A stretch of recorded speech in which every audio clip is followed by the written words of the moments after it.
everybody. Today's video is going to be basically a how to drive manual slash how to shift and when to shift specifically for the WRX. This can be applied as far as like the how to drive manual section for other cars. The WRX sometimes can be pretty finicky as far as other manual cars, or like, you know, compared to other manual cars with driving them. So to cover one of the main questions that I got, which is more so when to shift when upshifting and when to shift when downshifting, I figured I'm going to hit that first, then I'll show everybody like how to take off from a stop and all that. I want to turn at this road, and obviously I'll have to downshift.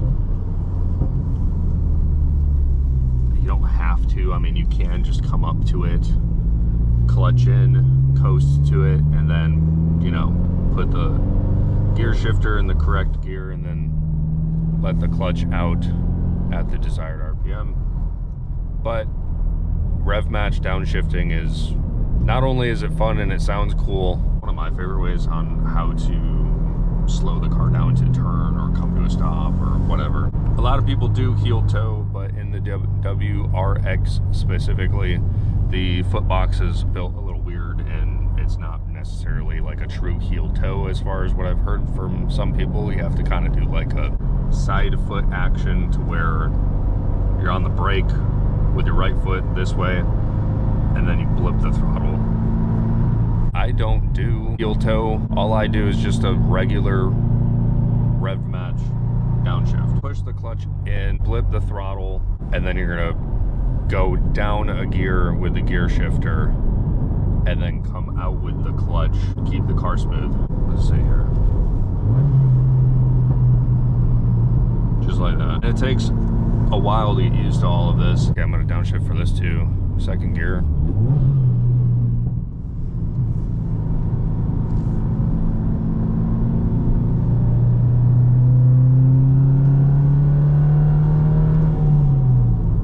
For upshifting, it takes a while to get used to all of this. It's dependent on where your car feels like it wants to shift.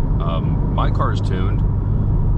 It just has, it's not anything super crazy. It's just an OTS tune, but simply going from a stock tune to an OTS tune, that alone actually did help the drivability of the car. The car that I learned on, that I had for like maybe 3 months or something like that, was a 2012 Hyundai Veloster, and it's front wheel drive. And from what I've heard, going from front wheel drive or rear wheel drive to an all wheel drive car like the WRX, all wheel drive is a lot less forgiving compared to the other two drivetrains.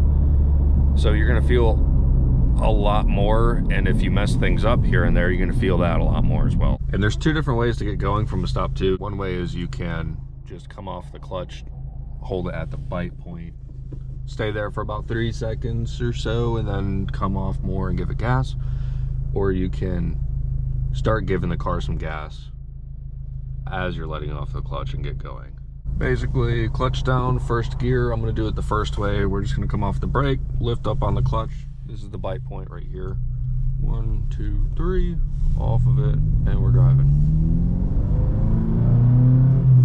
Now, I do know it's probably not like the greatest help, but basically the best way that you can learn manual or get more comfortable with this car or any other car is simply going out and driving, messing up a bunch of times and figuring it out. That's really the only thing that's going to get you better and know when to do things, when not to do things, and all of that.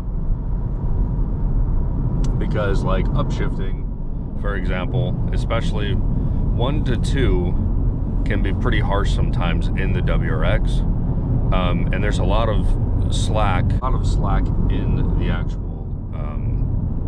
gear shifter itself.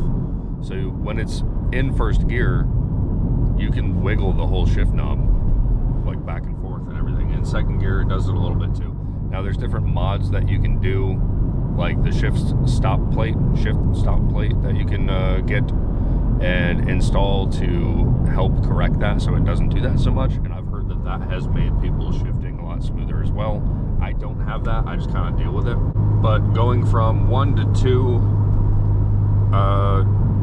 you know, you're gonna clutch in just like any other shift, put it into second gear, and then the clutch out movement is gonna be a little slower than what you think it'll be.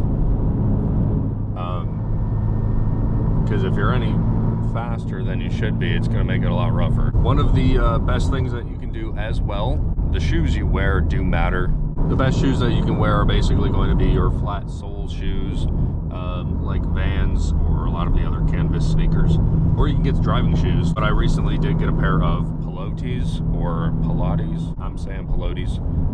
I got a pair of those, and they are driving specific shoes. Thinner soles, they're flat. They don't have any extra cushion. They're rounded at the heel to help with foot transition and movement and everything. But the shoes you wear do matter. If you're wearing like running shoes or boots or anything like that, it's going to have way too much cushion on the pedals, and you're not going to be able to feel what's going on when you do it. And that's one of the biggest things that's going to allow you to get better at driving and stuff as well, or driving manual as well, is the pedal feel. You want to feel what's going on. Okay, so for taking off from a stop, say you're trying to get used to doing that, or you're trying to learn manual or whatever, best thing that you can do is go to an empty parking lot. And that's what I've done before. Years ago, when my dad took my brother and I out with a used car dealership's car, that they were cool with us doing it, we went out to an empty parking lot. One of the first things that you're going to want to learn how to do is obviously starting and stopping, and then moving from a stop again. You got to get used to doing that and the movement of that, and the best way to do it is to do it until you get good at it. That's what I did. Go to a dang empty parking lot, and just drive around over and over and over and over. You get the point. A good one to use too sometimes is school parking lots. Those are awesome because they're big and they're open, and you can just start, go, start, go, start, go. They a lot of the time do have like stop signs and stuff like that there too. Foot on the clutch, first gear. My foot is completely off of the brake. And one way to get going from a stop is simply you're gonna come off the clutch. See how the revs dipped there? And then once the engine made some sound, the RPMs came back up, and that RPMs coming back up is the bite point where the clutch is engaging with the flywheel and moving the car. So I'm going to do that again. Basically, again, it's going to be a little different coming downhill. It'll feel different, but you're going to do foot off the brake, and then your foot is, if this is the clutch pedal and this is your foot, you're pushing it down and forward, if that makes sense. And then you're gonna come forward until the car starts to move, and you hear the engine pitch change, and then you'll feel some pressure behind your foot too. Hold it there for maybe like 3 to 5 seconds. You can even count it in your head, and then you should be able to come off the clutch completely before even giving it gas, and you're rolling. All right, coming off the brake, off the clutch, we're rolling. 1, 2, 3, off the clutch completely. I'm off of everything, then give it gas. That's the first and easiest way to start get rolling. And then right there, first to second, go up to 4,000 RPM, clutch in, down to second, and then let it drop, revs drop till about 2 or so. Come off the clutch to the bite point, start giving it gas, and you're rolling. I'm over revving there, but that's okay. So, shifting, upshifting. I'm in third gear. I'm giving it way too many revs, but that's okay. I'm gonna go to 45, shift, about 3,000 RPMs, coming off the clutch. And basically, when you're at that bite point, all that is the clutch touching the dang flywheel, which is spinning all the other mechanical parts, which is then spinning your wheel and your tires and everything. When you feel that point, that's when you know you're basically good, but you want to give it like a second or two, or 3 to 5 seconds if you're starting from a stop, to let the clutch do its job, because it's bringing everything up to speed. so that you can then do everything smoothly and not jack anything up, not break anything. And if you don't give it that time to be able to do that, then everything's going to be jerky, it's going to feel weird. You can break stuff, you can fry the clutch, whatever, you know. When you're shifting up, you're going to clutch in, go to your next gear, start coming off of the clutch once you're in your next gear, and you're going to feel that pressure behind the pedal, which for the WRX is going to be like a mid-high travel point. So if this is all the way down and this is all the way up, normally your bite point's going to be like here or so, which is like in the middle-ish of that travel. But as you're coming up, you're going to feel some pressure behind the pedal on your foot if you're wearing thinner shoes like Vans or driving shoes or Converse or whatever. Hold it there for a little bit, start applying just a tad bit of gas, and then come off the clutch fully, and you're right in that gear, and you're good, you're driving, that's it. And then downshifting for me personally, again, I don't do any heel toe, nothing, whatever. Just do a normal rev match downshift. Make a habit of going out and practicing religiously, because that's the only way that you're going to get good. You can watch all the videos in the world, but if you're not out there doing it, you're not going to get good. And then this is a good one. Second gear, I'm not going to rev match, just use the clutch.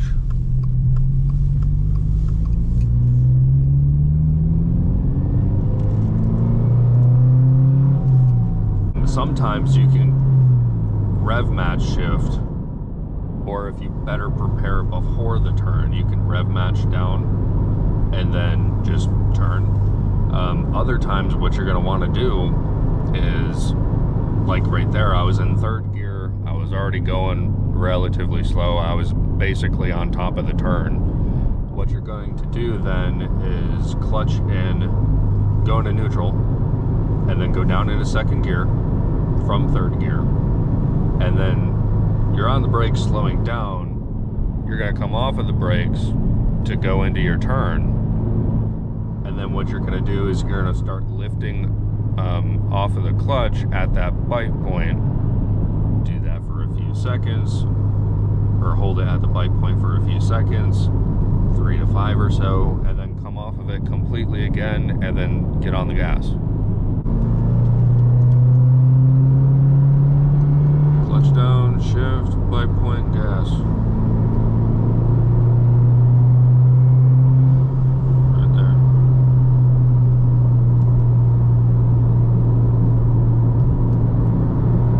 Then again, clutch down, shift, bite point, gas, off clutch.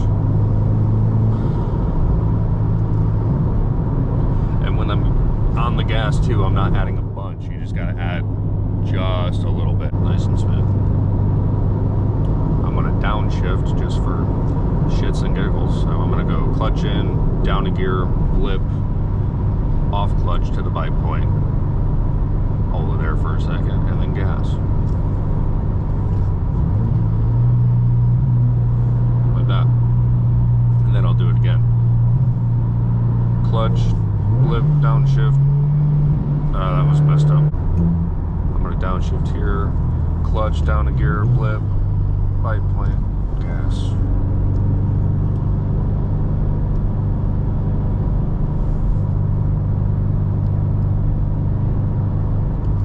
Clutch, down a gear, blip, bite point, gas.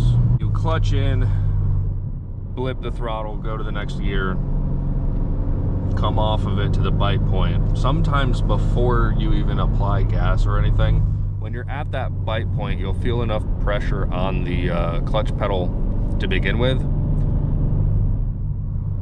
and you can almost, like the car's already in gear and doing its thing, you can kind of just roll off the clutch lightly and just slowly start adding in on the gas, because the car's already doing what it's supposed to do. Oh damn, I totally just let my hand slip there. Hilarious. So getting started from the stop here, I'm gonna wait for this car on the left. We're on an incline here. This is where Sometimes you can do it with just the clutch. Sometimes you can do it with gas. I like to do it with gas a little bit. So I'm going to clutch in, put in first gear, apply some gas, and come off to the bite point. Just like that.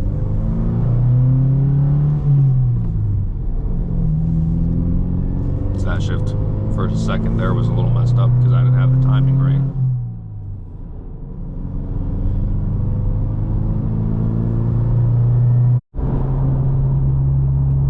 As far as shifting the WRX, 1 to 2 is a little tricky sometimes. You got to be usually a little slower with your clutch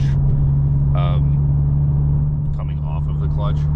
And then other than that, like 2 to 3 is usually not bad. 3 to 4, 4 to 5, 5 to 6, those are usually ain't too bad. But 1 to 2 is usually the biggest one. And your main thing is basically just going to be shifting around. What I like to do if I'm just cruising, usually anywhere from like 3 to 4,000 RPMs. Shift in that range. You can shift right at 3 if you wanted to. You could shift right at 4, or you could do like 3,500 RPMs or so. Shift right around in that range, and then your biggest thing is going to be making sure that getting off of the clutch and being at that bite point, your biggest thing is going to be making sure you're doing that smooth and applying gas smooth. You're at a stop, and then you put down on clutch, put it into first gear, come off of the brake, and you're going to come up to the bite point, hold it there for like 3 to 5 seconds, and you can even count like 1, 2, 3, 4, we'll say. And then you can come off the clutch all the way, but slowly. You don't want to do it like super fast or anything, but you don't want to go too slow either. Like if you're at the bite point here and you're like 1, 2, 3, 4, you don't want to go so insanely slow like that, but you don't want to come off like that either.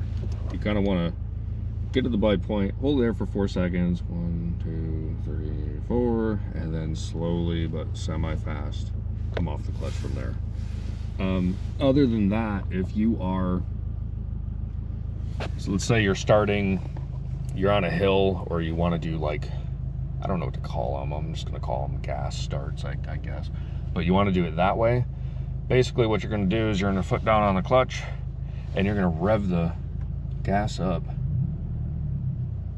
to over 1 basically, or you can rev it up to like 1,500 or so, but the less gas you use, kind of the better. If you need to, you can rev it up to about 2,000 RPMs, but you're not going to hold it there forever. You're going to go up to 2,000 or 1,500, rev it up to there, get to the bite point, and then you're going to come off of the clutch smoothly as you're applying some gas to get rolling. And then that's basically that. And then another thing that matters too that I forgot to talk about, a lot of people don't talk about this, but it does absolutely matter: seating position. Basically, you don't want to be so far away that you can't put the clutch to the floor, but you don't want to be so dang close that it's like barely any movement or anything. You want it to where your body feels comfortable, like you're not working too hard to push the clutch down, you're not stretching your leg all the way out, making it like super straight. Like right here's fine for me, but basically if your seating position's in the right spot, you'll know, because you'll be most comfortable while driving and shifting and all of that. You want to be able to put the clutch to the floor, and that's going to give you like the most control, if that makes sense. The other thing you don't really want to do is, so that's the dead pedal. It's just a rest for your foot, or you can rest it like that, or have your heel planted in front of the clutch and have it rested like that. Another thing that you don't want to do though, so like your gas and your brake, you can leave your heel on the floor and pivot your foot, like press it down and then pivot on your heel. You do the same thing with your gas. With the clutch, you're not really doing that, because if you pivot only, that's not going to give you all the control that you need, and your foot's going to slip.